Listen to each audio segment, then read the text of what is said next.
Hello, everyone. Hi, Jenny. How are you? Hi, Lori. I'm doing all right. How are you? It's been a long time since we've actually talked in person, hasn't it? It has. It Yeah. has. So, welcome back to making videos with me, and welcome all of you. You might not have missed us because we had some videos done ahead, so our videos have continued to come out. But we actually haven't been together making a video in a while, and it seems as though both of our lives have changed a lot in this period of time, and the world has changed a lot. And I just want to say that even though Jenny and I try to avoid politics, sometimes those conversations are not going to be able to be avoided. So, with that being said, I want to just go back to our regular introduction here. And this channel that you're watching is a combination of Jenny Date of Hidden Path Astrology.com and myself of LaurieFarrington.com. And you can go to both of our websites and sign up for um, our email lists. You can look below this video for all kinds of information. And I'm trying to fight off my cat at the same time as I'm talking here, as you might be able to tell or not. Anything else that you want to talk about for the introduction, Jenny? Yes. I just want to mention that I have just put out my class schedule for January and February. What you'll see on there, if you're interested, are in-person classes. And then I'm also going to be putting out some online classes as well too, but I wanted to start with those. So if you live in the New England area and you want to come to Vermont and join me for some of those workshops, check those out. I think there's 5 different ones. So take a look. You can find those on my workshop page on my website. Yeah, and oh, the other thing I want to mention is I have been putting out those little videos called the short answer and just working on just answering astrology questions really quickly. My goal is 5 minutes or less. I haven't gotten that yet. I think they're both 9 minutes, but I started out with some complicated topics. So anyway, blah blah. That's what I have to say. So check out those short answer things as well and my meditation. Okay. Yeah, thanks for doing those, Jenny. I think they're absolutely great. Maybe someday I'll throw some out as well. They're Yeah. fun to do those. The other thing that I do want to say is that my book, which is going to be published on January 8th, is available for pre-order. The name of it is How to Read and Interpret a Birth Chart, Guidepost for Understanding Natal Astrology. It's really intended for people who know a certain amount of astrology and really want to go deeply into more of an understanding of the natal chart itself. So there you have what we're mostly up to at the moment as Great. I recover from major surgery. So there you have that too. So I'm on the other Yeah. side of that and getting better every day. Yeah. Glad to hear it. Yeah, Yeah. indeed. So what we're here to talk about today is Sagittarius season. Mm-hmm. Can you Yeah, believe it's Sagittarius season.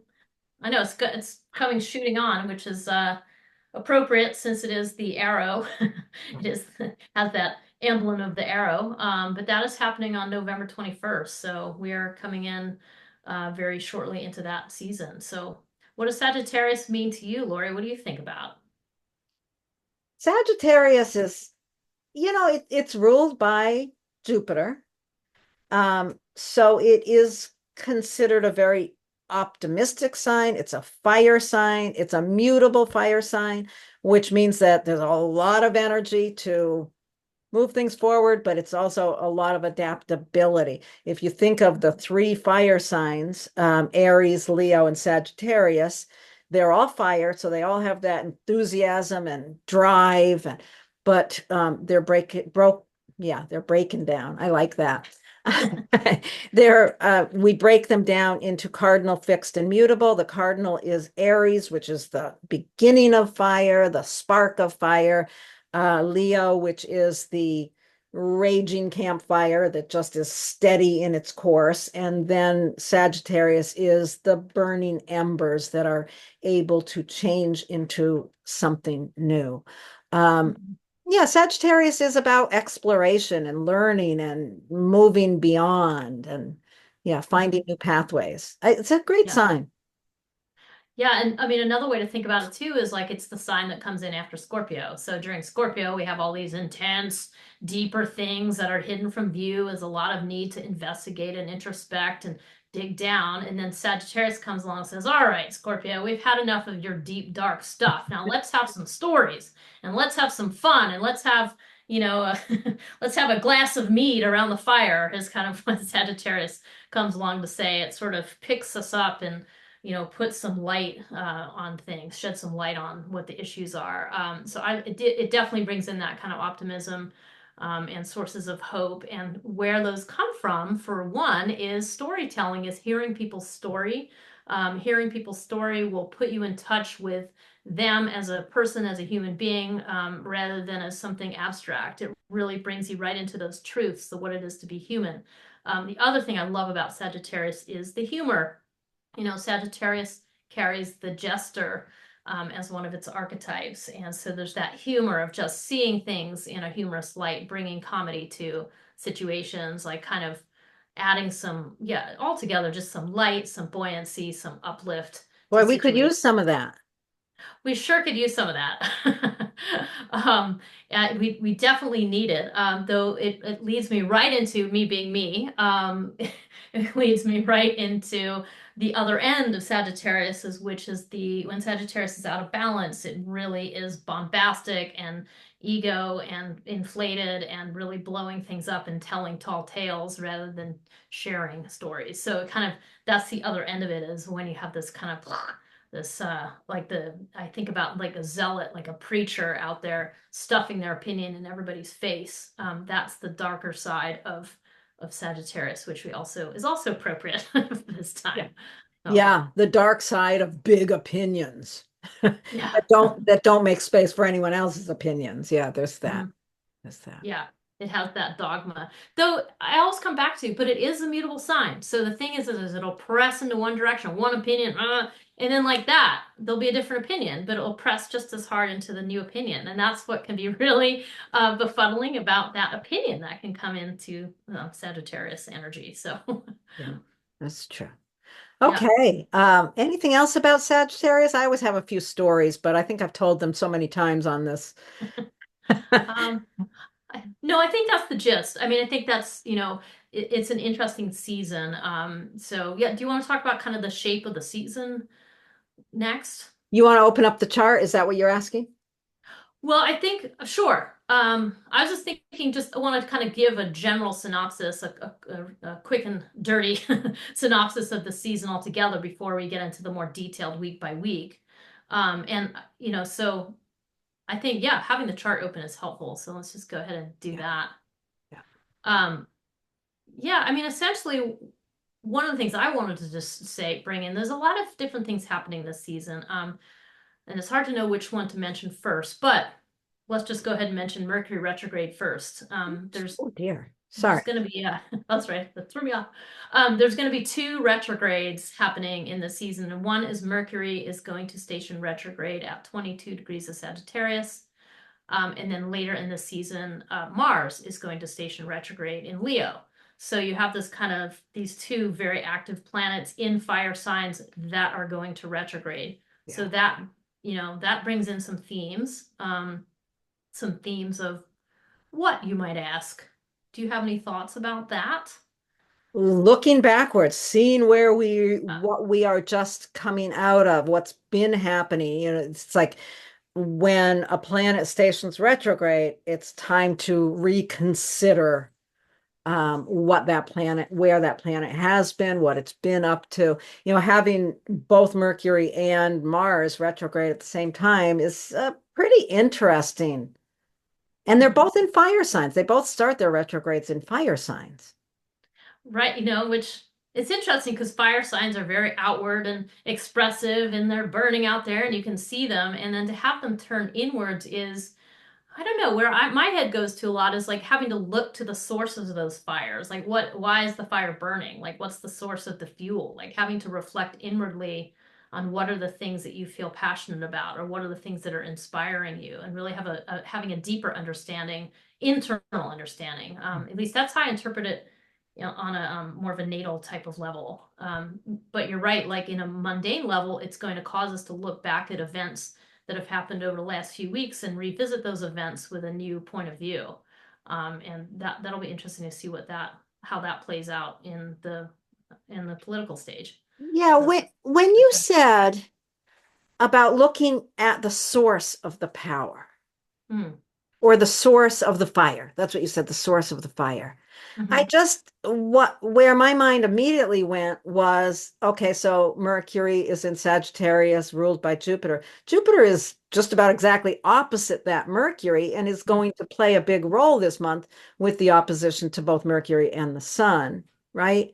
And Yeah. the fact that Mercury and Jupiter are in mutual reception. So a lot of the source of the fire is between Jupiter and the Sun, because the Sun ruling the Mars retrograde, and both of those, all of that being combined in that opposition to Jupiter. What does Mhm. that say to you? I mean, that's a lot of words that doesn't really mean Yeah. anything to probably might not mean much to a lot of you. Is there a way to think about that that makes Yeah. Well, I mean, I can't yeah, help it. We just mentioned how Sagittarius is like storytelling, the sharing of your story. And then Gemini kind of brings in that on even more of a right? minutia level, the simple exchange of conversation. And the fact that Jupiter is about expanding and, bigger pieces, and Yeah. Mercury again is the minutia. It's this trade-off. It's kind of like, I guess what I just come back to is it's like having those conversations that make you feel like you're in community, like connecting with other people and having those conversations, sharing your story, sharing your opinion, and then listening, to the other, like listening. They're both in retrograde, both Jupiter and Mercury are retrograde. So there's that also indicates to me this, you've got to also listen to other people, and have that exchange of information. And that's a support of, that's how you come with hope. That's how you have optimism, is by connecting with people on those levels.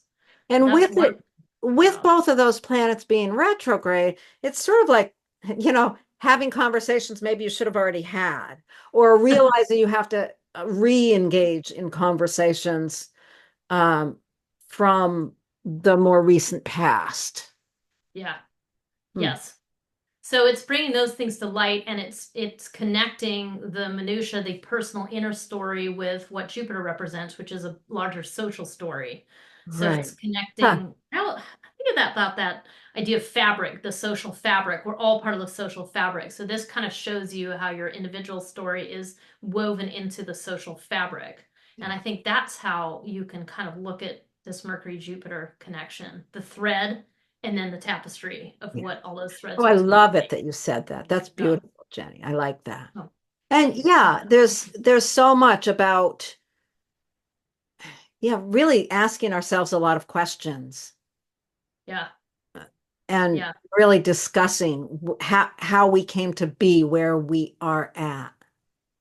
Yeah, and in a certain way, that's really the story that's going on. I mean, the political story in America, which is dominating the world perspective right now, that's going on. But how does that bigger story play into our personal relationships? And it's exactly what you just said, those conversations that maybe you already needed to have, but it's not too late. So have those Right. conversations. So that's definitely a theme. I see you drawing all kinds of fun lines. So let's I move on. am drawing all kinds of fun lines. I'm just kind of like making these connections as we're talking, and I don't Yeah. know if they need to all be discussed. Some of you who know a lot of astrology, this might speak to, but it's just Yeah. interesting that the sun, as it enters Sagittarius, as it enters that more positive way of viewing things out of the depth of despair of Scorpio, it's tapping into that sextile of Pluto, which has just barely finally gotten out of Capricorn and is starting a more intellectual story on a deeper level. Jenny and I were talking a lot before we started making this video about, the use of mundane astrology, the use of predictive astrology, and neither Jenny or I consider ourselves predictive astrologers at all. And I mean, we look at these things to get a sense of where we're at, to get a sense of the the space that we're currently holding, but not to make predictions. Um, and the problem with predictions is that we only have a view of where we're at. We can look at the bigger picture to some extent, but the larger cycles of the world and the culture and what we are in the middle of are so much beyond our view. I was reading that article that I reposted a few places. I think it's Leah, I can't remember, Whitehorse, I think her name is. And she talks about, trying to see the big picture is like taking a gigantic book and opening it up, and you only have access to 2 pages. You can't really see what the biggest picture is. And, what we are in the middle of is both Pluto going into Aquarius and, the end of Pluto in Capricorn, which is a transformation of deep um, business, government. It's a real deep transformation of those huge issues. And we're also, just ending the Pluto return of this country, right? Yeah. So, Yeah. we're really in such big cycles. And I think, you hear a lot of astrologers out there making like these little predictions or these little ideas, and they're interesting ideas. And I don't want to put anybody down for it because there's a lot that we can grapple with in that. But to really make predictions, I don't think we have anywhere near the view that we would need to really make um, valuable predictions. Yeah, and I actually think, to some degree, there's a bravery with, hey, I'm going to put this out here, this prediction, Absolutely. and just, because what do you do when that prediction is off base? But what it's really doing is showing that person's handling of the potential for the symbols, but really none of us can say exactly what the future holds. But we all try to wield that understanding. And I just want to point out that even though astrology gets kind of this, I don't know, kind of gets needled for it's like, oh, you're going to predict this or that. But there's so much in science that is about prediction. There's so much about, That's true. climate and weather. And there's many, many other paradigms of science, which are, that's exactly what they're trying to do. They're trying to predict behavior of populations or predict behavior on a bigger scale. So astrology's got its own version of that. And I know for me, it's not that I don't care at all, like for that predictive side. It's more that I'm interested in the human story. What do these symbols, say to you? What do these symbols present of doorways for you in your personal life and how you want to handle these massive changes Yeah. that are going to affect all of us on a very personal level? And this is one of those times when big changes in society are going to impact every person one way or another. And so what's tricky about Laurie and I doing the Sagittarius season is how do we speak about that? Because we focus so much on how these might impact each person. So how, to take it back to our topic here, how Mars retrograde affects each person, I think is a very interesting conversation because Mars is in Leo, which means it's in the sun sign. So in everybody's chart, Mars is in the place that your sun is responsible for. And it doesn't Right. matter which of the 12 signs your sun is in, but your sun is responsible for that area. So Mars going retrograde is going to ask you to look at what is really fundamental to your character that your sun sign represents. And later it's going to go back into Cancer and then it's going to trigger everybody's moon. What is the emotional layers of your moon? So that's the interesting story to me of like, let's say this Mars retrograde, which is happening December 6th. Yeah. So Yeah. yeah. Just want to Okay. say all those things. Okay. Yeah. I think we went on a few tangents there, but I think that's good. And I drew these random lines that mean Yeah. something. Is there anything else? Yeah. Well, just to give, I'll just respond to that. And yes, and then there's one other big thing to talk about, but Oh to yeah. this trine picture that you drew, it kind of says that Sagittarius season comes in this very far away way, and there's this grand trine of energy between Mars moving forwards in Leo, because it's not retrograde yet. The North Node's still in Aries, which points to this overall direction of things moving in this very Aries like ignition and fire and let's Courage. get going. Yeah, so that's all. That trine is what the beginning of the season is about, but very quickly, the season's going to change. Like there's going to be a new energy that comes in, and to me, that is the energy of Saturn. Yeah. And Let's so make all Saturn this go squaring. away here a minute. Yeah, And that's let's good. put Saturn in there because Saturn is very important here. So Saturn kind of serves as a check to all the energies we just mentioned, all that fire and the kind of bombast of the Jupiter, Mercury thing, and then Saturn is totally the opposite and it's a square. So what does that say? You know? It says that we've got to slow down and pay attention to something and face reality. I think a square, Sun squaring Saturn, Mercury, I guess Mercury already squared Saturn, but it's going retrograde, so it's probably going to square it again. At any rate, it's really about facing reality and taking responsibility and doing the work that is important for us all to do. Yeah. So, I mean, to me, Saturn brings, and I was just speaking to Laurie honestly about just struggling with feeling pretty depressed about the election and so on and so forth, and just having to, on one hand, wanting to present optimism and hope, but also just being honest about like, just being struggling with feeling depressed, and that's a Saturn thing. Like Saturn can bring that in, and so I just want to so it can bring that like dampening, that like, oh God, the weight of things, the heaviness of things. But the other half of that is, but then it also gives us structure. It gives us clarity. It gives us something to struggle against that is very clear. And so that it gives both. It gives you that sense of it is grounding, it is boundaries, it is stability, and it can also feel like you're being squashed or repressed or Right. restricted in a way that feels extremely unpleasant. So Yeah. this is the dance of the planets, And a square always requires action. And I think of that as a big antidote to the depression is action. Yeah. If we find ourselves in a lot of depression, we really need to look at our charts, look at where the Sagittarius is, look at where the Pisces is, and really understand that we all need to be taking action in order to keep ourselves feeling more uplifted and in order to help others. I'm quite frankly, Yeah. there's No. just that responsibility, the responsibility to Mhm. ourselves and our fellow humans. Yeah, and I think that's great, Lori, because it kind of brings the conversation full circle where we're in a fire season, and so all this uplifting and movement and action, and then it's like, oh wait, but then boom, Saturn. But then the message really is about Saturn squaring planets and fire signs, so it is action, and you're reminding me of a quote which is that action absorbs anxiety, and that is something I got from Dan Harris's podcast. That's But awesome.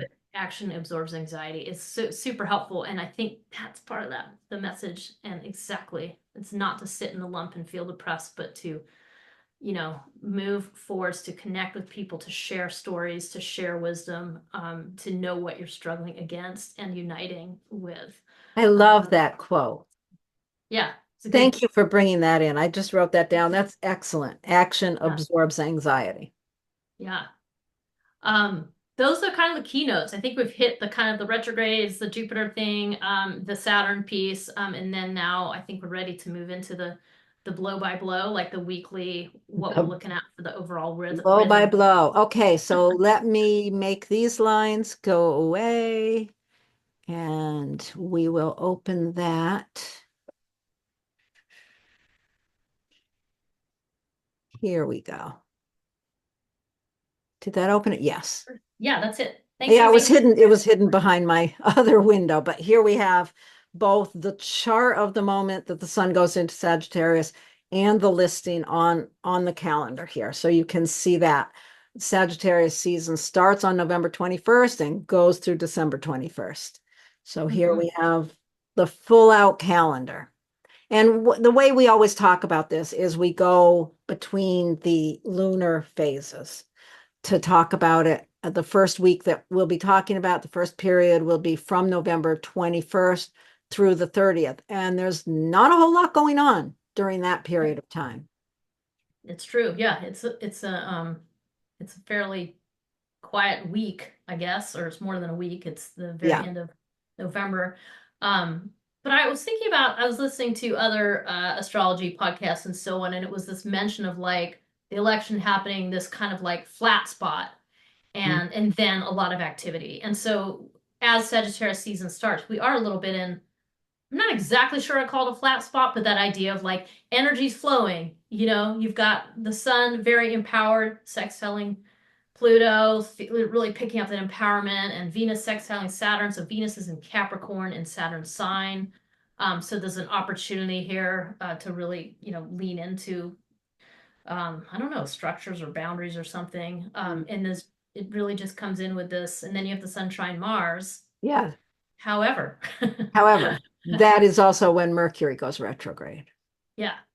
right? So it just seems like the sun's coming in here pretty confidently. It's empowered and it's going to try and Mars, so there's action. But Mercury's like, we're not done with the review. Right. So, We're not done with the review by a long shot. And one thing yeah. I want to remind people who are new to our channel or new to our work, I always want to encourage people when you see a Mercury retrograde coming up, really spend some time thinking about, the last few weeks, the period of time really since the last Mercury retrograde, and thinking about what you have that needs to be completed, what you don't want to start. There's a lot of conversation about Mercury retrograde being this terribly negative time, and it's not a negative time, but it is an excellent time to really make space for cleaning up old projects, finishing things that have not been completed, and reviewing the conversations you've had, reviewing the work you've done, reviewing where you've been in the past some weeks, and preparing. Sort of, I think of the Mercury retrograde period as a time of cleaning things up so that we can move forward. So really take some time before that retrograde to, make a list. What do you need to get done during this period of time? Don't start anything new. Don't start big new projects. Yeah. And also, I'd like to point out that Mercury is going retrograde during the waning moon, the dark moon coming to the close Yeah. of its cycle. So that extra is adding that flavor of like, this is some time for Don't. some deeper reflection of what needs to be done or what story you need to change, essentially. I like Just that the sun is trine Mars, right? mm, Very shortly before Mars goes retrograde. It's kind of giving it a boost. It's giving Mars a boost of energy before it has to start doing its more internal work. Yeah, and that's actually you're reminding me too, Lori, like that's actually one of the things. Like as soon as the sun trines Mars, you know that it is going to go retrograde soon. That's the way the cycle works. So you're always gonna, it's just part of that unfolding. And when you think about the sun being the energy in the solar system, the fuel, it's like you just said, I like how you said it gives it a boost. Exactly. Like it kind of fuels this. What is that story right before it's kind of going on this, oh, I don't know, there's like a mythic journey feeling to Mars going retrograde. And I do think of the fire signs as kind of holding the myth, the mythic, the symbolic. Certainly Carl Jung talks a lot about that in all of his parts of this, but fire really holding the symbolism. So Yeah. Yeah. anyway, And then, oh yeah, okay. So that wraps up that first section. yeah. And then we come to the following section, which we'll be looking at between December 1st and through the 7th. And that's when things really heat up. There's a lot going on in this period. And, Jenny and I have talked a lot about it. It feels like what's going to happen in this period of time? It seems like we don't know. We don't Yeah. know, but there's a lot of activity. And we start with that new moon, which happens at, what's the degree? 9 degrees. 9 degrees of 9. Sagittarius is the Mhm. new moon. So you want to Yeah. first of all pay attention. Do you have personal points or personal planets right around 9 degrees of any of the mutable signs? Mhm. So, that's Gemini, Virgo, Sagittarius, or Pisces. Those are your mutable signs. If you've got planets right near those, this is going to be even more important as a new moon for you. Mhm. And we always think of, new moons are a time to plant a seed that you really want to grow. It's a time of really going inward and understanding. You're going to want to look at where Sagittarius is in your own chart and think about the seed for growth that you want in that area of your life. Yeah. I know we've had a little conversation about what that seed might imply. And I mean, certainly one is, I think of as just like having to adapt to a new paradigm. Like you have a story and now it's time to change the story. And like let that, like to start opening the gates to a new perspective. I think Sagittarius has a lot to do with perspective. So allowing a new perspective to come in here during the new moon because we have it's a pretty rocking week after that. I mean, on December 2nd, you've got Venus trine Uranus, so that's an Earth trine. That's a nice flow of energy coming in. I think that's maybe something like just allowing more of what changes are afoot, allowing them to change your relationships. I mean, that's what Venus represents, allowing it to change your values. Those are Venus things. So really reckoning with that. Because then after that, the week gets a bit stickier as you have both Mercury and the Sun getting involved in Jupiter and Saturn, which are incidentally they're in the process of squaring each other, and there will be another exact square, think right around the Christmas holiday between Jupiter and Saturn. So this Sun and Mercury are kind of pinging that tension between what needs to expand and then what needs to contract, and what is real and how can your perspective expand to include something, way beyond, but then having to be like, yeah, but it has to be actionable, it has to be reality based. So that's kind of what I see this Mercury retrograde and Saturn kind of pinging that back and forth. So, yeah, it's interesting. What was it we were looking at? So, the Mercury opposes Jupiter, Mhm. and the Sun opposes Jupiter 3 days later. Sun square Saturn, Mercury square Saturn. There was something else. Yeah, no, it's that kind of bookend thing of like Yeah, Mercury opposes Jupiter first, Sun squares Saturn, then they switch. They and conjunct then and they they switch. switch. Yeah. Isn't Um, that's really interesting how they do that little switch. yeah. So there's some unfolding story. That's what Laurie and I mean when we're like, huh, what's going to happen in that time period? Because there's some kind of swapping of stories or some kind of transposition that is being suggested by that. And Yeah. then when you throw the fact that Mars also retrogrades in that Right. period, Right. It like, feels very unpredictable. It feels yeah. incredibly unpredictable. And then in the midst of it as well, we've got Venus sextiling Neptune. So, there's a tendency to want to just, dream the time away, like, oh, oh, I'm gonna go to bed with a headache. Yeah. And just, zone out somehow. There's that tendency. Yeah. But then in And then yeah. Venus enters Aquarius and conjuncts Pluto. Wow. And Neptune turns direct. Wait a minute. That Yeah. Saturday this is really a Yeah. lot. It is a lot because I look at it's again Venus trines Uranus, so it's Wait a minute. looking Okay. at the flow of energy. I want to slow this down a minute because I want to really look at this. We've got Mercury opposing, is it okay if I do this? Mercury opposing Jupiter Hmm. and um, Mercury squaring Saturn Hmm. and I'm doing the same. Sun doing the same. The Sun will at that point be doing the exact same thing during that week. And then we've got Venus sextile Neptune. I hope I'm Yeah, not I taking see. too much time. I have to just see this laid out. No, it's a good picture. And I'd just like to speak to like, I see this little period of like Venus gathering her resources. She's accepting the change that Uranus is suggesting on December 2nd when it trines Uranus. And then she's, you know, sort of dreaming the dream. Like, what's the potential for the Venus sextile Neptune is, but what else can get incorporated? And I mean, one of my favorite keywords for Pisces is always going to be compassion, like bringing in the compassion, bringing the understanding of other people's suffering and your own suffering, Right. and that being a resource in this case, an opportunity because it's Venus sextile Neptune, and then Right. she enters Aquarius, Right. and And it's then like, she okay, enters. and like Venus in Aquarius to me is the ability to really kind of rise above, the sort of emotional layers and look objectively and look at the humanitarian connection here and look at what does it mean to connect with community and groups. And really, it really brings in that group thing because I think that's one of the most important things we can do right now is to build Yeah. community. Yeah. And Yeah. what is Venus doing? But kind of leading this way while this other story is playing out into how do you build community and then look at how empowered it is. It conjuncts Pluto. So, I mean, Yeah. to me, that's kind of the Venus.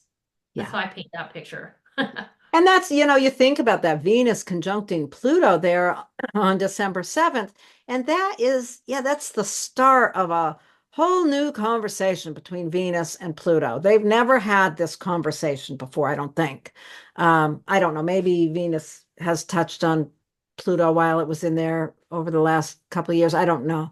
But at any rate, this is a very new conversation between Venus and Pluto of how to empower the feminine, how to empower love, how to empower on an intellectual level, because this is Aquarius. It's taking it in a very, very new direction. Yeah, I really do think I've always felt like one of the missing layers in the sort of American consciousness and ethos is community because it's very family oriented and nation oriented. And now is the time for people in America to build community and to look at the different type of Yeah, yeah, yeah, relationship. yeah. Yeah. And I think that to me, that's part of what this signifies. And then also Neptune stations direct that day. Right. So Isn't that's, yeah, that interesting? Is this, yeah, I should have checked beforehand, but I know what does you're going to ask.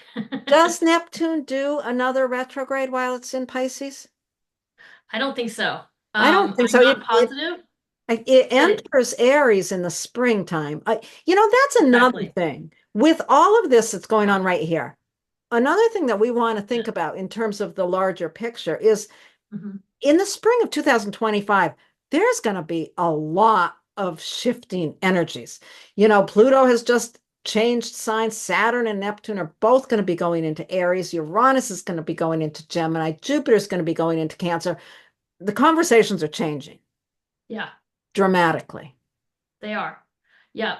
And that's actually my little plug is that's why I'm teaching one of my workshops I'm teaching is about exactly that because it's huge, It's huge. huge shift in energy. Yeah. Yeah. And this is starting to kind of push us in some of those directions. So And I yeah, don't, we don't yeah, have a clue what we don't have a clue. yeah, We don't have the perspective yet to understand. I mean, what is it going to mean for Uranus to move into Gemini? For yeah, Neptune to move into Aries? Uranus has been in Gemini since what, 2017, I think. in Taurus, yeah. Neptune's Mhm. been in Pisces since God knows when. I don't know. I think Long time. 2011. Yeah, so these are big, big, big cycle changes. And you've just had Pluto going into Aquarius on November 17th for the final time. So these are, yeah, this is the big, big changes on a massive level. And then looking at astrology to say, okay, well, how do these big changes affect us individually? So And that's kind how of, are we right now preparing for those? And I think these retrogrades are part of the preparation that's going on, especially that Mars retrograde. Mars only retrogrades what, every 2 years? Is that yeah, right? Something that's like right. that. Yeah. Mercury retrogrades approximately 3 times a year. Mars every 2 years. So the Mars retrograde is a big deal. We want to know where that's happening in your chart for you to understand how how you use your directive energy and how you're rethinking how you have been using it. Yeah, I think the Mars retrograde period really is a lesson in managing your energy. And it's both emotional energy and your Physically. expressive energy because of it being in Leo and Cancer. And then Mercury, I love how you always bring up, the Mercury, how to use those time periods, because Mercury is very much about your mindset, Yeah. your mind, your frame of reference, and allowing yourself to, make those to-do lists of past, but then changing your frame of reference so you can get things done. It's a old Yeah. things. I think it's interesting. But So, Anyway, I think so we should move on to the next week because yeah. we could keep talking about this week for another hour, but I uh, think we've done a good summary though. That's kind of the highlight week. That's where a lot is going to be shifting. And then we move into, yeah, the first quarter moon in Pisces. The first quarter moon is always a moment of action, a crossroads. And, Pisces brings in those more ethereal, imaginative feeling states, those hard to describe. I think feeling states is a good way to think about it. So it's taking action on that feeling state, is mhm, what that first yeah, quarter moon might suggest. yeah, But then things have quieted down. You have the Venus opposed Mars, which is a curious situation with Mars being retrograde and yeah, Venus is in Aquarius. It's kind of taking a cold, hard look at like, well, how are you going to act? What are you going to do now? Kind of, I don't know how else to kind of look at that, but I kind of like that image yeah. because It's really pushing you to do that deep dive of consideration of how you are using your energy. yeah. Really getting some clarity on it, I think. Yeah, I know. And then isn't it funny how then the next day Venus sextiles Mercury retrograde? I mean, it's kind of Venus is a sign for our relationships, and also our values and also things like possessions and women. And I think there's a thing about justice and rights that Venus might have to do with as well. And so it's connecting in with these two. It's like, how are you going to handle these two retrogrades? And Mhm, how are you going to let it impact your relationships? mhm, How do you want it to impact the way you connect with everything else? mhm. Kind of Interesting. begs that question. So, yeah, that's that And week. yeah, there's that week. That was a much simpler one.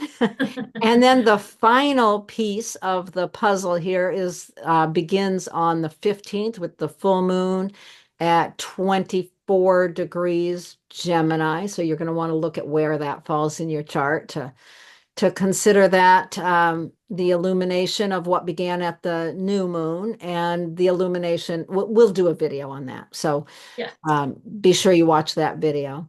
And then Yeah. Mercury turns direct at 6 degrees Sagittarius, and all of that inner consideration starts to turn around again, and you start preparing to move forward with your projects and your thinking. And, hopefully within that approximately 3 week period, you've learned a lot because Yeah. you've reconsidered a lot. You've redone certain conversations, and you're ready to begin the process of moving forward. I think a lot of people with Mercury retrograde tend to, oh, Mercury's retrograde. Now I'm going to blast forward. Give it some time. It's not like Mercury turns on a dime. I mean, obviously, Mercury doesn't turn at all. But from our perspective, it's a slow process of going from retrograde to direct, direct to retrograde. So give yourself a few days before it's really coming up to speed. Yeah. I think it's interesting too how the full moon in Gemini that Mercury rules is before it turns direct. So it's almost like something is going to be revealed about your thought process Oh, or nice. or your conversations, and then Mercury's like, okay, I think I know what to do now. And it's actually about 12 hours after. It's a long Oh, period. I like So it's that. sort of like, yeah, Oh, I think that's cool. I love that about astrology, how you have these funny little yeah. tweaks and the patterns that happen. Yeah. And then we come to the week, we have Sun square Neptune, which I kind of think of that as like just not a whole lot amounting to anything. I mean, I think it's like not having expectations because if you have expectations, that square is going to be about dashing them. So this is about not having expectations, yet leaning into the less tangible aspects of humanity, the less tangible, less describable parts about our consciousness and how we relate to each other. Do an art Um, project or write a poem. yeah, and that's an upliftment time, but it's not something where you're like, oh, I want a list of things and here's what's going to happen because Yeah. that's not what's going to happen. And then I like the Venus trine Yeah. Jupiter. I mean, I mean, Venus That's and lovely. Jupiter are both considered the two benefics and so on and so forth, and that's fine and dandy. But what I like about this is this kind of brings in this, I don't know, all the conversations we've had today about relationships and community and so on. It really kind of brings that to the forefront Mhm. as you maybe see some things start to take hold. You see the way things are growing in a new direction that maybe you didn't expect. I like that Yeah, and that energy. trine is in air signs too. So it's really yeah, I like that. It's beginning conversations, opening doors into community, into the expansion of what you value in Mhm. others. That's nice. Yeah.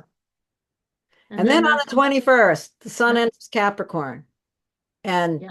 there we're going into winter. Yes, we are.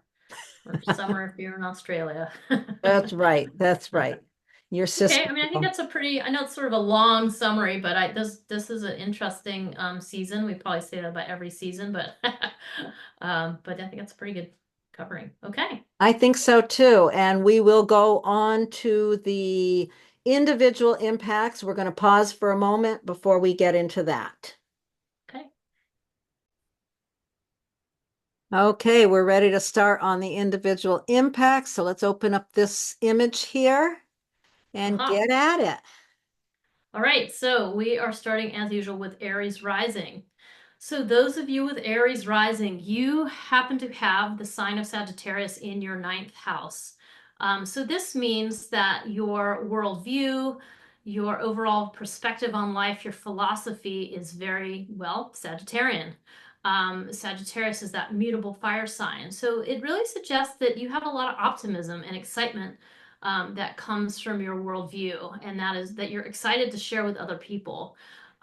During this Sagittarius season, this particular one, that is being illuminated. You know, the way that you like to share your point of view, the way you perhaps like to pontificate about all the things around you, is really being illuminated. And at first, in the early parts of this season, that's going to be very uplifted and is really going to be burning pretty brightly. However, during the season, there is a square to the planet Saturn, and Laurie has graciously put Saturn in these charts.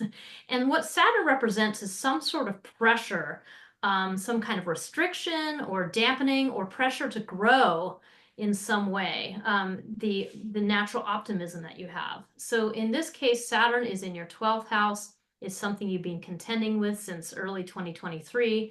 And that could represent subconscious patterns of your own that you really need to kind of grow through.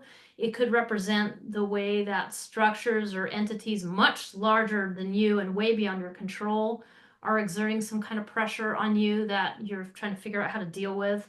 But you know, the hard part with Saturn is that it does kind of constrict and pressurize.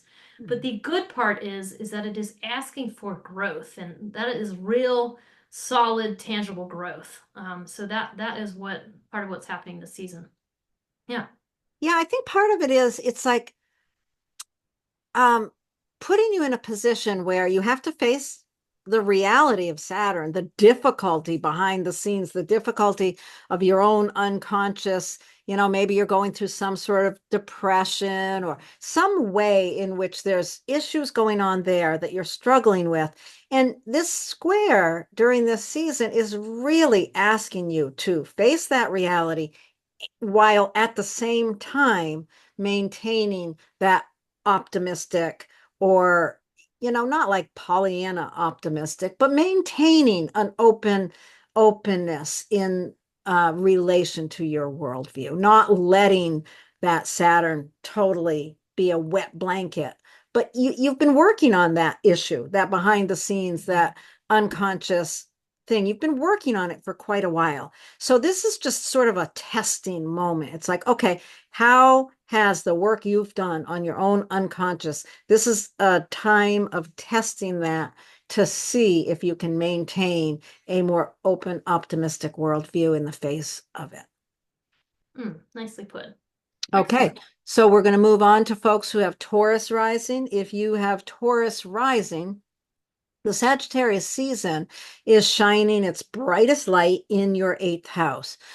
So, with that, the eighth house is really the area in the chart that speaks to our how we manage and navigate other people's beliefs, how we manage our own boundaries in the face of other people's beliefs.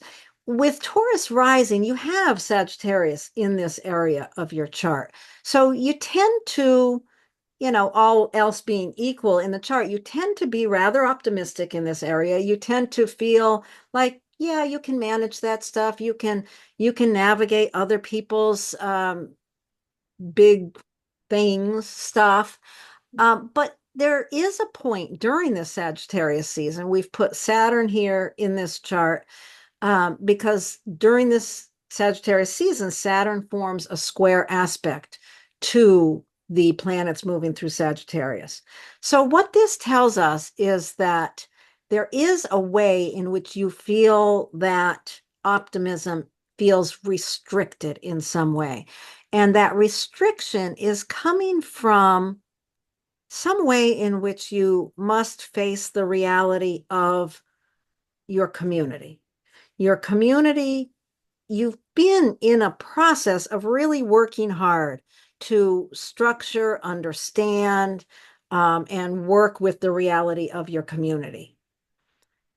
There's a bit of a restriction here, a point where you feel like maybe in order to be loyal to your community, you lose your ability to hold the boundaries you need to, something in that.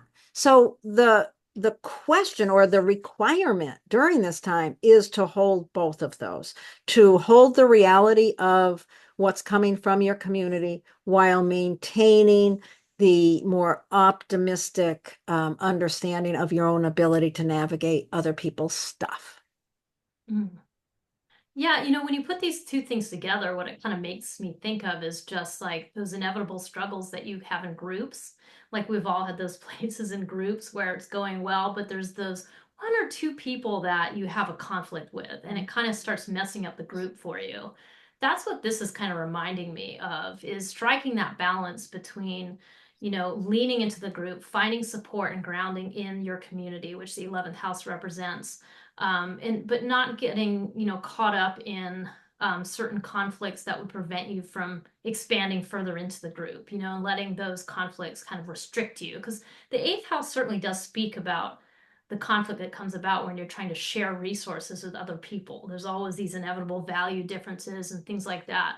So I think the overall picture here is just, where do you maybe hold people accountable in your community, yet not just sort of walk away altogether and say, well, screw it, and then, just having some kind of optimism and positivity around it, but also allowing there to be boundaries about what you will and won't kind of deal with.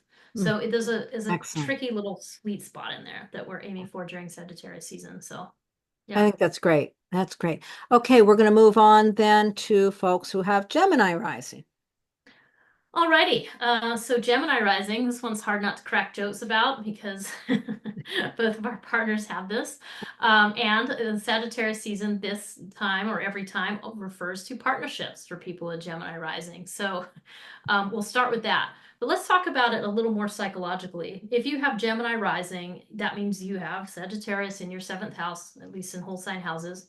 And it does mean that you are someone who either seeks adventure and fun and playfulness and optimism through your partnerships, or you might also be someone who brings those lovely qualities of exploration and humor to your partnerships.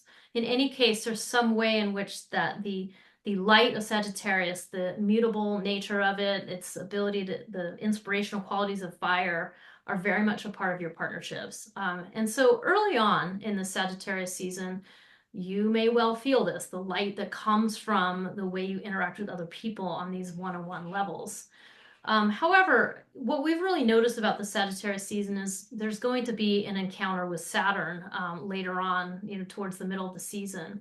And Saturn really represents kind of restriction and boundaries and limits of things. And so for you, what's happening is Saturn is in your 10th house of profession and public reputation. It's been there since 2023.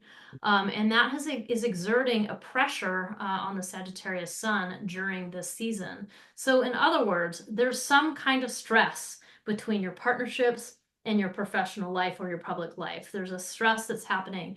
The stress may be that there's something that is becoming clear, a boundary or a limit that has to do with your professional life, and you can see how it's going to impact your partnerships and your ability to bring this kind of fun, playful energy to your partnerships. So that's kind of what's on tap here. And both of those things are just something you have to think about for your own personal self as well and through all that. So what do you have to add to that, Lori? Not a lot, really. I think you covered it pretty well. I think, it's really important whenever there's a square aspect that we need to pay attention to. A square is always about taking action. This is an opening square, so it's about doing something to move things forward. This is really telling us that it's important that if you have Gemini rising, that you really face the reality of the difficulty in your social life or in your career, that you face that difficulty and at the same time continue to bring your open, fiery, more positive side of yourself to your relationship, and really, holding both of those together. Yeah, I think that's all I want to add to it. We could probably Yeah. both go into a story about our respective partners here because it's very Yeah. easy to see how this plays out with both of them.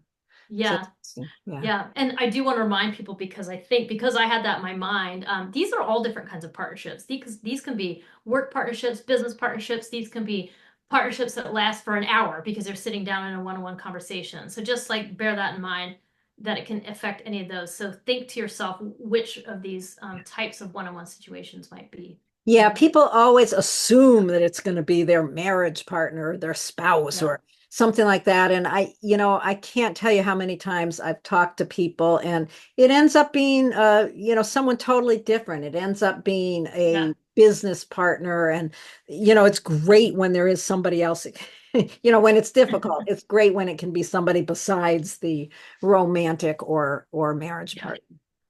for sure. So I think we're Okay. set with that. Let's move on to folks who have Cancer rising. If you have Cancer rising, the Sagittarius season is shining its bright, optimistic light in your sixth house. The sixth house is the area where we think of things like the routines that support your life, the routines that support your health, the routines that support your lifestyle, the routines that, yeah, it's really all the things that make up your lifestyle. It's how you feed yourself, how you care for yourself, how you manage your day-to-day work life, all of those things. So, with Cancer rising, you tend to be pretty optimistic in this area, and yet, what we want to think about, we've put Saturn here in this image because in the middle of this season, there's a big square aspect that happens between Saturn and the sun. So we want to think about there being a stress on your day-to-day routines coming from your worldview. Mm. So there's some way in which your worldview, whether that be, it might be around the political situation, it might be, it could come from any number of areas. That ninth house covers all the things that make up our worldview, travel, education. It could be an educational issue that's suddenly getting in the way. You might want to go to school, but it's getting in the way of your day-to-day routines. There's something there. The thing to think about though is that Saturn's been going through that ninth house since early 2023, so quite a while. You've been working hard on stabilizing your worldview. And at this point, this is sort of a test of how far you've come, how well you've done in that. So think about that. It's a test you want to make sure you're taking action on. A square always requires action. So there's an action that you must take to allow both, to allow the optimism in your day-to-day life to be um, changed, supported through your worldview. It's going to take some effort because it's a square. There's a stress, there's some challenge there. What are you going to add? Yeah.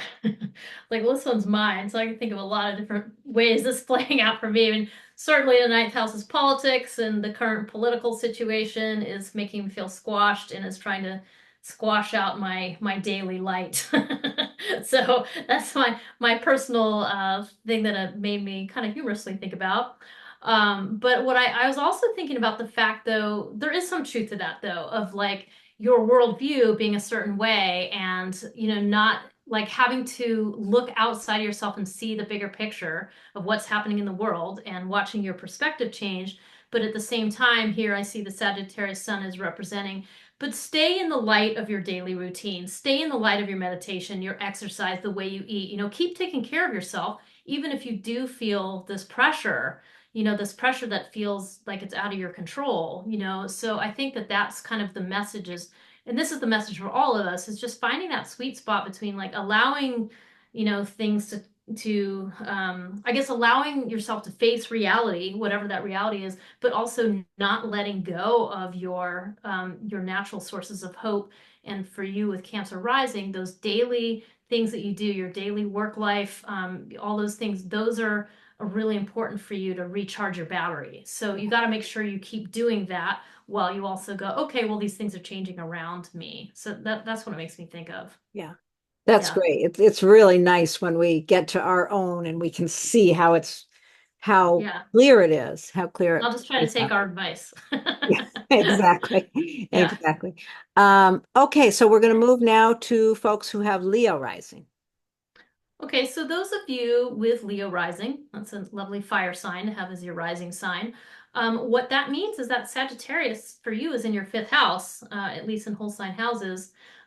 So what does that mean? I mean, that means that you have this, well, the fifth house is an extension of your creative self-expression. So it is part and parcel part of your identity, that you shine out. So having Sagittarius in your fifth house means that you have this kind of buoyant, optimistic, humorous type of energy as the way that you give of yourself. Like the way that you share your love is through this kind of mutable fire sign, the ability to share stories, the ability to make people laugh. Those could be things that are in your repertoire with Sagittarius in your fifth house. So during Sagittarius season in 2024, though that remains true, that the sun is going to kind of illuminate those lighter qualities that you're able to bring and share with other people. And that will probably feel true for the first part of the season. There's a lot of ambient energy that's being directed there. So that's great. Now, we have included Saturn on these charts because Saturn is a major player in the Sagittarius season because it's in the mutable sign of Pisces. So it is squaring the Sagittarius sun and also Mercury. So it's placing pressure on the sun. So, in other words, what's happening for you with Leo rising is you have this planet Saturn going through your eighth house of other people's values, of other people's baggage, of all of the things that you have to contend with when you go to, share resources with somebody. So there's a big lesson coming at you from those difficult situations, from those places where you're like, ooh, what boundaries do I need to draw with this difficult person in my life? Or what do I need to do here? That's where there's a lot of pressure that's sort of threatening to dampen down your natural buoyant desire to give of yourself.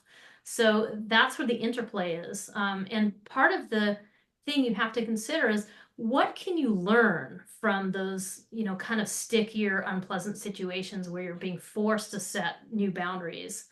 What can you learn from those that will actually allow you to give of yourself in a overall healthier way without giving up too much of yourself? I mean, that's some of what's, a question here. So what do you have to add, Lori? Yeah, no, I think you've covered it pretty well. I think, you think about Saturn moving through that eighth house. It's been moving through that eighth house since early 2023. You've been learning a lot about how to contend with other people's baggage. You've been learning a lot in terms of how to set boundaries and hold boundaries for yourself in order to manage and navigate other people's stuff in a healthy way. And right now, I feel like this square is very much kind of a test. How well are you doing on that? Saturn's still going to be in there a while longer. You still have more to learn there. But this is kind of a test. How are you doing? Is your own creative light able to shine at the same time as you're setting, you're doing the hard work of setting boundaries? So that's where there's a lot of effort required in the mid part of this season around that. So just, you know, holding those two things in your mind, holding the light shining in your creative self as you are setting boundaries and facing the reality of where you need to set those boundaries in order to keep that light shining. Yeah, Yeah, interesting. that's the rub. Okay, now we're going to move on to folks who have Virgo rising. Now, if you've got Virgo rising, and this one's mine, so I can Like probably know see anyone? this one really clearly. Okay, so if you've got Virgo rising, the sun in Sagittarius here for this season is shining in your fourth house. This, your home, your family, you tend to have to hold a lot of optimism in that area. Yeah, you tend to hold a lot of optimism in that area. And so that's what we encounter when the sun moves into Sagittarius. It's like the home is a place where you can really shine. And yeah, at during and yeah, I'm stumbling all over my words because my brain is going faster than I can speak. During this season, you're going to really have that sense of optimism, feeling very positive about your home and family. And yet, somewhere mid-season, there is a square that is formed between Saturn and the sun. And this, you know, a square from Saturn to the sun can bring up a lot of issues around restriction. Sometimes it can bring in, you know, real unhappiness, depression, all of those kind of things. And for you with Virgo rising, this is coming from relationships, not necessarily, you know, all kinds of relationships may be suggested here. People, we tend to, in general, think of it as the marriage partner or, you know, the most significant um, of that type of relationship, but it can also be business partners. Oh, Jenny, maybe it's you. I'm sorry. I Great. I couldn't help saying that. But you know, for all of us with Virgo rising, Saturn's been moving through this seventh house since 2023, early 2023. So you've been really working on understanding, stabilizing, facing reality, and doing the work necessary to create stable relationships, whether it be with a partner or, you know, a business partner, a more intimate partner, or any one-on-one connections. So you've been doing a lot of work in that area. Right now, mid-season, when these two come into a square, I'm thinking of it a lot as a testing ground. How well have you done? Because there's going to be a point here during this season when you're going to feel up against a wall. Like, how can I hold my own optimism in my space of home and family while I've got this difficulty or this negativity coming from a partner? How can I hold those? And you know, that's your job really, is to hold the reality of the challenge of partnership while at the same time holding the optimism and the positivity that you carry around your home and family. Mhm. Yeah, all those things you said are great and totally make sense. And I was thinking, I think what this is bringing up for me is certainly we tend to use these houses as psychological areas of life. I mean, they can also be more tangible areas. But when you look at that real psychological lens, it's kind of like Sagittarius season every year shines a little light on your root system because the fourth house is your root system of your personality. It's where you've kind of integrated yourself and like really are establishing your own emotional foundation. So when you look at it that way, it's a little bit like the Sagittarius sun is really shining into your roots. Like, how strong are your roots? Where are places where there's been some disconnection? Where are places where it's held together really nicely and there's a lot of light? There's something about that. And then Saturn coming along and revealing, and then you have to show like those roots end up coming into public view, like how solid you are at that foundation, your ability to hold your own sense of optimism. It's like the relationship comes along and pushes it. Hey, how good are your roots? How good are your own, systems that where you support yourself, it kind of pushes on you. So that's what I kind of had this image about that coming up. Yeah, it's Um, interesting. but yeah, and just kind of striking that balance. That's what we've been Yeah. talking about, striking the balance of like, accepting the reality, accepting the limits and the boundaries, yet maintaining some sense of hope and optimism and Yeah. finding the balance between those two things. Beautiful. Beautiful. Okay, we're going to move on to folks who have Libra rising. Okay, so those of you with Libra rising, you have Sagittarius in your third house. Again, that's in whole sign houses that you have that. So, that really means that every time you communicate, every time you perhaps talk to a sibling or a neighbor, or every time you walk down your street and maybe go to the grocery store and talk to a cashier, you're bringing this really buoyant, lovely, fiery energy to all of those interactions. And I always think about Sagittarius as having the humor and the banter and the really good way of joking around and making people feel good. And that's kind of what Libra rising brings through their communication with Sagittarius there. So during the Sagittarius season, that's what's being lit up is your voice, your communicative abilities, the way you navigate your local environment are the things that are kind of coming to light during Sagittarius season. And in some ways, that's probably feeling pretty good. The beginning of the season, there's a lot of beautiful fire energy coming in there. It's probably feeling, fairly decent. But there is the square to Saturn. We've included Saturn in these charts. Because Saturn is kind of like the reality that sets in, the boundary that you can't push beyond, or the limits that are being set, or the tangible parameters. So in your case, Saturn is bringing a lot of pressure from your work life, your lifestyle. It could even be a health issue. The sixth health can sometimes be that, but that's putting pressure on your natural optimism that you share with people through your voice. So there's something that's happening. On one hand, Saturn can be a bear. It can be limiting. It can feel restrictive. It can feel depressing, and heavy, and that's on one hand. But on the other hand, it's providing structure. It's providing boundaries around what's possible. And it might be that you do need a dose of reality when it comes to whatever routines that you're doing or not doing. So that's kind of the nicer half of this Saturn is it's trying to teach you something. It's trying to let you see a lesson that you really need, that's actually going to help you in the long run be more, I guess, authentic in your voice rather than just being like overly optimistic. It brings this like gravitas or authenticity to your voice. Mm. So anyway, that's what's on tap for Sagittarius season. I like that you brought that in, that last part you were just talking about bringing a more serious tone to your Mm. conversations, because yeah, with Sagittarius there in the third house, you can see how that optimistic, humorous voice can kind of take over, like Sagittarius can do wherever it is in our lives. And one thing to think about also if you have Libra rising is just the fact that Saturn has been moving through that sixth house since early 2023. So you've been dealing with really structuring that area of your life, the area of your day-to-day routines or your health.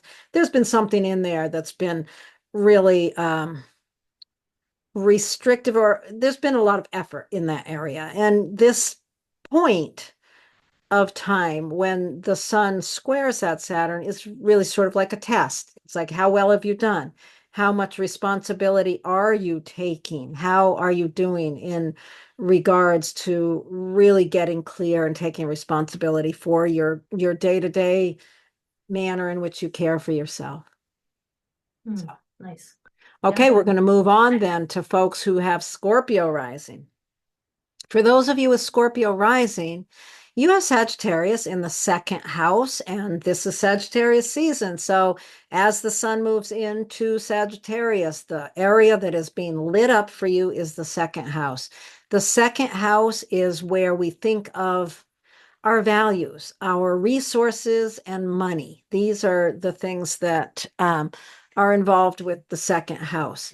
So if you've got Scorpio rising, you tend to be pretty optimistic around your ability to make money, your ability to create the resources that you need. You might, be someone who really feels very positive about their ability to manifest resources and feels very positive around their own self-worth. The thing that comes into play here about halfway through this Sagittarius season is that Saturn forms a square to that sun. And this really kind of, Saturn restricts. Saturn's job is to teach us something, and it doesn't have to be gentle about it. It's like it's the authoritative teacher. Saturn has been moving through your fifth house since early 2023. You've been learning a lot of not necessarily easy lessons in the area of your life, the fifth house, which is around your creativity, how you express yourself, how you give love to others. There's some way in the middle of the season with this square where you feel like your ability to manifest, your ability to feel that positive self-worth somehow feels restricted by your own expression. Or, the fifth house can be your children as well.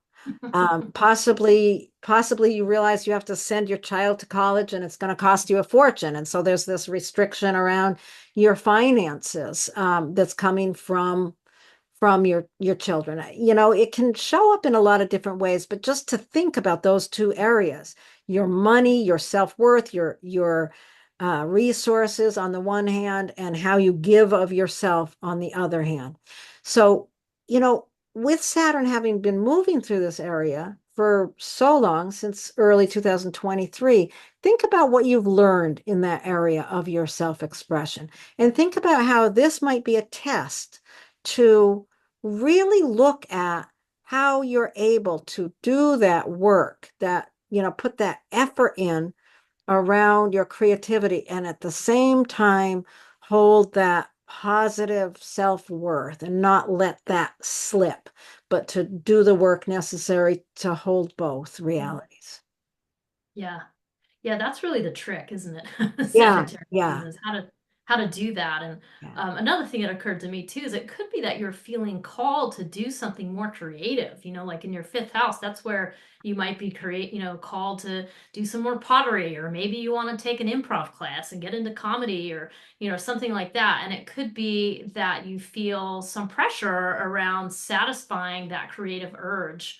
And you feel that that could definitely put a pinch on your finances, Mhm. because if you take time out to do that, it might take away from, your paid work or something like that.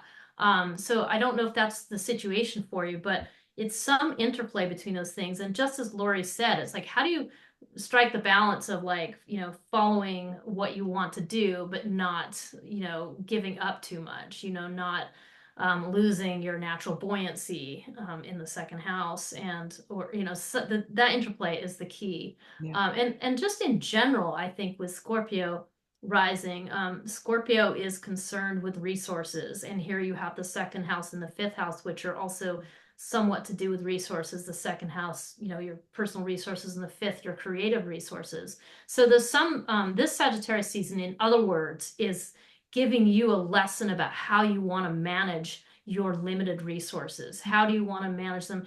Where do you really want to turn up the fire and the light, and offer more? And where do you need to kind of establish more boundaries or grounding? So I think that's ultimately the questions being asked.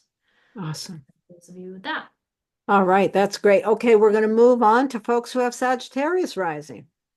Alrighty, so those of you with Sagittarius, and I have many lovely people in my life who have this, so, but those of you with Sagittarius rising, you have this, the mutable fire sign of Sagittarius right there on your ascendant, which means you kind of walk around your life with this guiding light of Sagittarius being the thing that's showing the way. So that's a really wonderful sign to have as your rising sign. So this Sagittarius season is shining a light on that. It's calling into question, how do you do that? Where is your natural sense of optimism, your relationship with hope? What is that about? And it's really kind of bringing up that issue of like how you can, yeah, continue to walk around in the world as, I mean, essentially Sagittarius is a lantern. So I see Sagittarius rising people as people with a lantern in their hand, and they're walking around and they're showing the way. for themselves and others. So that's what the season kind of brings. And at first, there's a ton of energy being poured into that Sagittarius season. Sagittarius sun right in the beginning of the season. A lot of S's there. But there's a lot of energy being poured in there at the beginning, and it might feel easier to be more kind of buoyant or uplifted at first. But then a little bit later in the season, the sun encounters that square to Saturn. And a square is always a place where you have to take some kind of action. It's a place where you are forced into growth, that you must make a change. You must make some sort of turn in the road. So that's what a square is. And coming from Saturn, it means that there is some kind of seriousness, something that may feel restrictive or heavy or very difficult that is compressing your natural optimism, that might make you feel like, oh, how do I lift my head? I don't feel like I can step into that normal space of how I usually operate. So there is a pressure coming from that. The good news is that Saturn is asking for growth. Saturn is saying, okay, how can you establish some boundaries? How can you find a deeper sense of grounding that Saturn in the fourth house represents?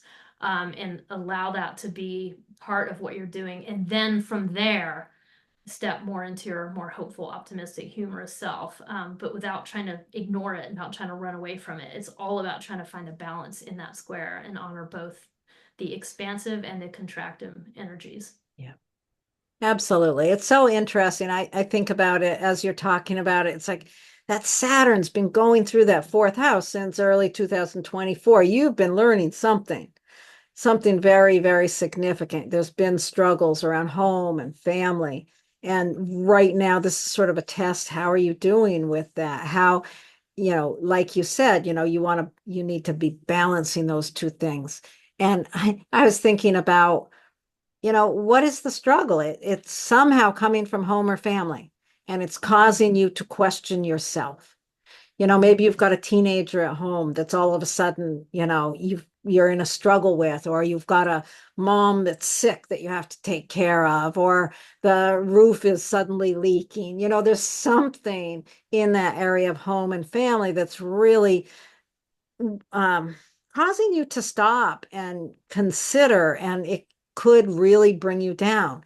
But yeah, your job, like Jenny said, your job is to hold both, to hold the fact that you're doing that work, you're facing responsibilities and facing reality of what those things in your home are that are going on, and at the same time continuing to carry that bright lantern of the shining personality that you really are with Sagittarius rising.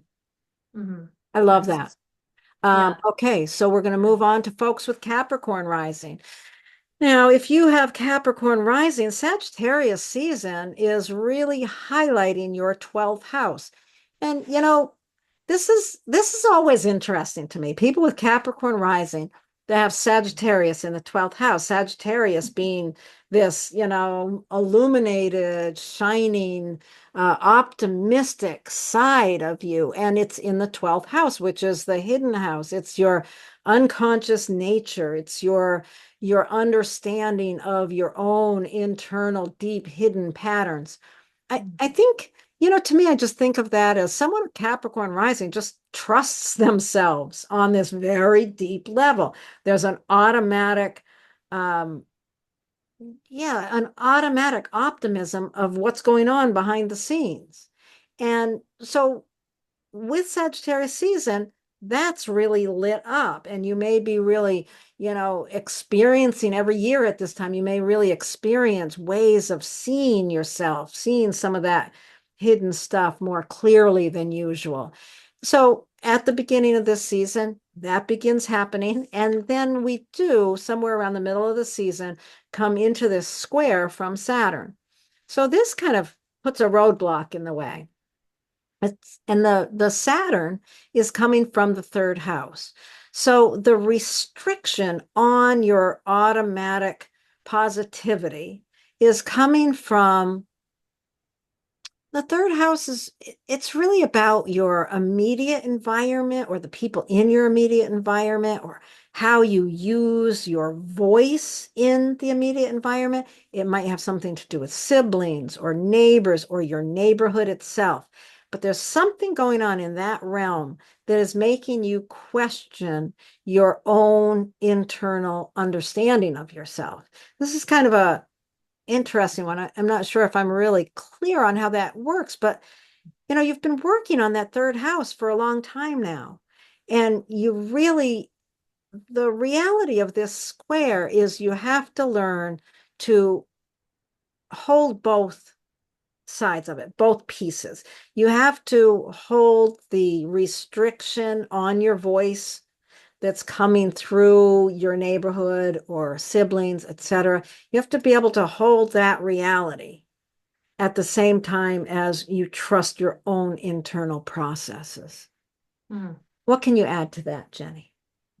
Yeah, I like the way you put that at the end, trusting your own internal processes. I think you covered it pretty well. I think the only little thing I'll add is just the idea that having Saturn in your third house could mean that you're having to draw some boundaries that don't feel very good, like in your immediate environment. Like maybe you've had some conflict with a neighbor, maybe you just are politically opposed, Hmm.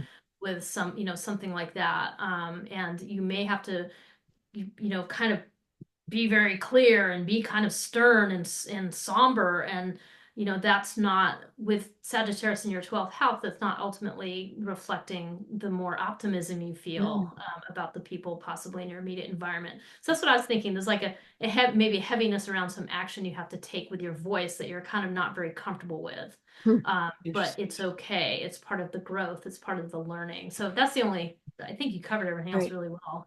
That's great. Yeah. Okay, let's move on then to those with Aquarius rising. Okay, so those of you with Aquarius rising, it's funny, this one brings immediately someone to mind I was talking to yesterday about the ways of the world. So, anyway, Sagittarius season is landing in your 11th house as an Aquarius rising person. So, I think that's really interesting because the 11th house is somewhat Aquarian in nature. It's where you have, those groups and its community concerns and humanitarian concerns. So the Sagittarius season is lighting that area of your life up. It's lighting up how you participate in groups, what's your community involvement, how you let your community support you and hold you up, and how able you are to sort of receive that support. And as a person with Sagittarius in your 11th house, it's likely that, or this suggests that you're fairly optimistic about your group situations, that community is a place where you draw a lot of excitement and a sense of adventure, or that's a place that really, excites you and interests you. And so during Sagittarius season every year, that's the place that gets illuminated, your connection to your community around you. So that's, kind of what's showing up. It's likely that at the beginning of Sagittarius season, that will continue to feel like an area of uplift and of buoyancy, and that you're really drawing strength from your community. Um, but as time kind of progresses and the sun ends up moving into a square with Saturn, which is the other planet we have here, Saturn is in your second house if you're Aquarius rising. So there's some kind of pressure or restriction or weight that's being placed on you as Saturn squares the Sagittarius sun. And for you, that's coming from possibly your finances. The second house is your finances, your possessions, things that you have ownership over.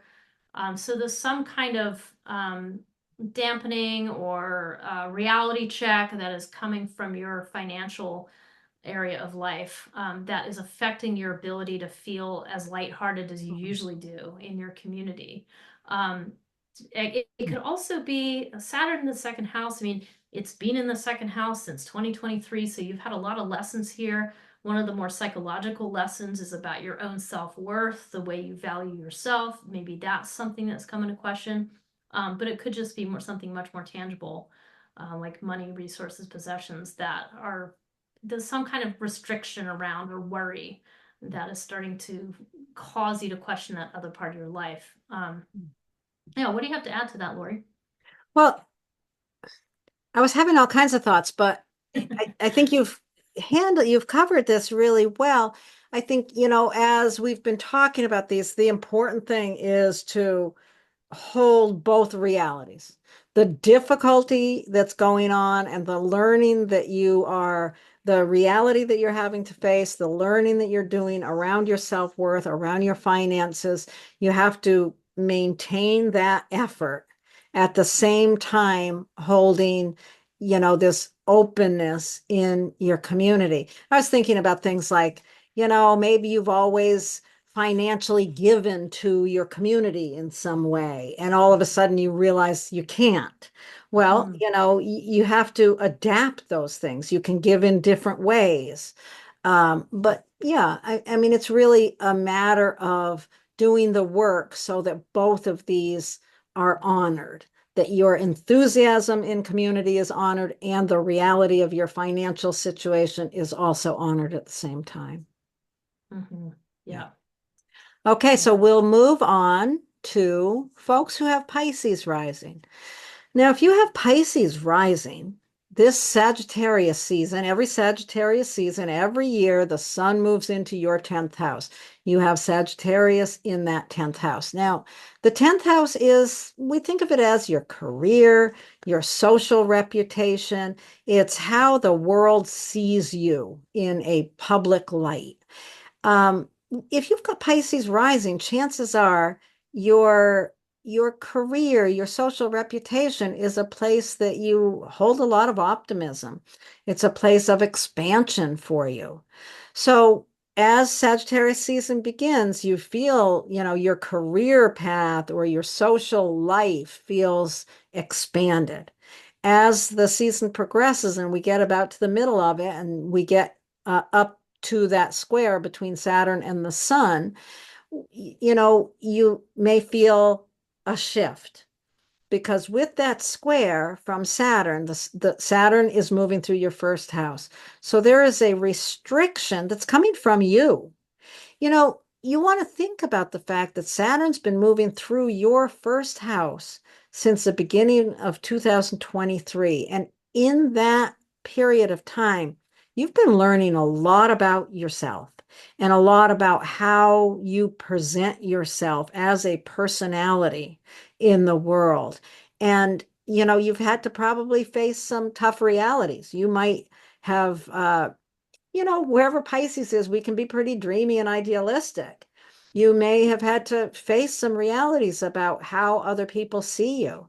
And at this square aspect, there's really a suggestion that you you really, there's some way that your own newer understanding of yourself is holding you back or you feel restricted in that optimistic social place. And the thing with a square is a square always demands action. And I think that this period of time is kind of a test for the whole span of Saturn moving through that first house. How have you done with that? How have you been able to structure and stabilize your personality, facing the realities and stabilizing yourself? And how does your career and social reputation reflect that? Can you really hold the more serious side of yourself and that expansive nature in your social life? How, the job is to hold both of those, Mm. to know that you have to really face the reality of yourself and really be serious about that at the same time as you've got this jovial nature. So, you're not going to go to the company party. I just have this idea of going to the company party, and all of a sudden you can't be quite the joyful person that you may have been in past years. Mm. Well, I don't know if anybody does company parties anymore. I think that's something from the past. post-COVID. Yeah. Well, I was just thinking that wherever Saturn is transiting in your chart is a place where you are changing your relationship to authority. Mm. So in the first house, that Wow. means you are changing your relationship with the way that you personally hold authority. So it could be something like you've had a promotion, you've stepped into a more serious role. Ah, And just like you said, Lori, like you can't go as easily and be the like shoot the shit jovial person that you used to be if you're holding that authority. So the challenge for you is how do you Awesome. hold the authority but keep your sense of humor? That's I mean, that's perfect, kind of Jenny. right. Like that's the bottom line. That's perfect. Um, That's perfect. yeah. Yeah. And that's a good way to think of like where you're not giving too much to one or the other, but you're holding both. So that I mean, I think you covered the ground really well, but I that's just what came to mind as you're Yeah. talking. Now So you're the boss. You can't go, you can't yeah, be all the party person. Yeah, that's yeah. absolutely great. Okay. I think we're I think we're done. Yeah, I think we're good. So thanks everybody for watching. Yeah, thank you. Thank you, Jenny. This has been great. I've enjoyed talking with you. Yes, thank you, Laurie. I'm glad that you're back, and we'll look forward to seeing all of you for our full moon video. We have some other videos in the pipeline too, so keep watching. Thank All you. right, thank you.